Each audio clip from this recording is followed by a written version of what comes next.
Hello and welcome to the Grand Line Review, your source for everything One Piece. If you've ever seen one of my videos before, chances are you're aware of how much of a manga purist I am. That's why today's top 5 list may shock you, because we are going to be doing the unthinkable and examining moments in the series that were actually done better in the anime. What? And look, I know it's a small pool to judge from, but I assure you, they do exist. The criteria for this list is ever so simple. The selected moment in the series must have occurred in both the manga and the anime for comparison, and it quite simply needs to be more effectively conveyed in its animated medium. Easy as. So with that out of the way, let's begin. Welcome to the top 5 times the anime outperformed the manga. Number 5. Underworld Emperors, the musical. Alright, let's commence this list with a collective of cool characters introduced at the business end of Whole Cake Island, more commonly known as Morgan, Stussy, and the other dude bros. Now in the manga, these guys had a pretty cool introduction, presenting themselves on a wonderfully drawn 2-page spread. Not a whole lot of room for creativity when it came to the anime adaptation, or so I would have thought. Instead, continuing the musical Disney theme that Whole Cake Island introduced us to, the wonderful people of Toei decided to turn this fairly flat introduction into an entire musical number of its own. Furthermore, the music itself took inspiration from the classical big band swing style of the early 1930s, which coincided with the era of classical real-world underground figures such as Al Capone. So the instrumental alone managed to evoke a nice period underworld sense that is also reflected in the clothing of some of the characters like Stussy and Dufeld. The one negative thing I will say is that once the dialogue began, it was pretty clear that these were just manga lines inserted into a song they really had no business being in, but who cares? Because this uncharacteristically creative decision from Toei elevated this scene from a fairly bland introduction into a highly memorable and for the most part wonderfully animated scene that certainly outdoes its manga counterpart. Number 4. Saint Charlos. Alright, this particular scene pops up a lot in relation to my top 5 lists, whether it be best punches or the most hated characters. But for good reason. It is a fantastically constructed moment in the series that stands out for a wide array of reasons. But in this particular case, the anime absolutely outdid itself. Arguably the greatest advantage the anime medium has over its manga counterpart is sound. Manga does its best to insert sound effects, and they do work quite well, but they do not compare to a well-crafted soundtrack. This scene works so damn well because of the journey the music takes us on. From the somber isolated moment with Hachi to the epic slow walk of Luffy towards Charlos, the anime soundtrack deserves almost 100% of the credit for pumping us up for the inevitable punch. And it didn't stop there, because in another bold move from Toei for the actual impact of the punch, they decided to remove all color, creating a very basic bright and stark environment, which when juxtaposed against the detailed dark and dingy auction house created maximum impact for Luffy's strike, and resulted in one of the most memorable scenes in the history of the series. Number 3.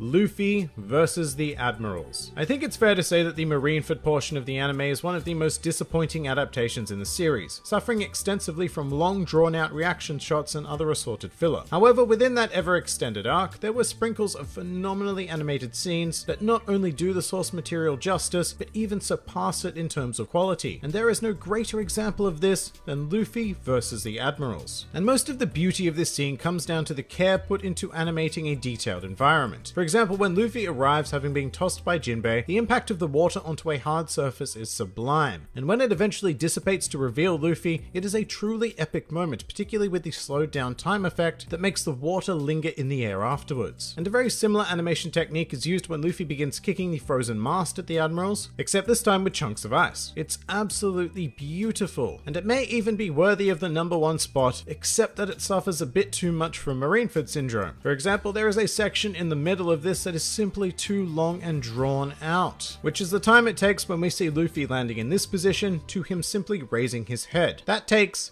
17 seconds. 17 seconds to convey a grand total of nothing. Oh, and also the scene gets split up over 2 episodes, which is really sad because we go from beautifully well-crafted animation to whatever the next team could shit out. But let's not dwell on this fact for too long lest we become Toei. For now, I believe the initial portion of this scene absolutely outdoes its manga counterpart.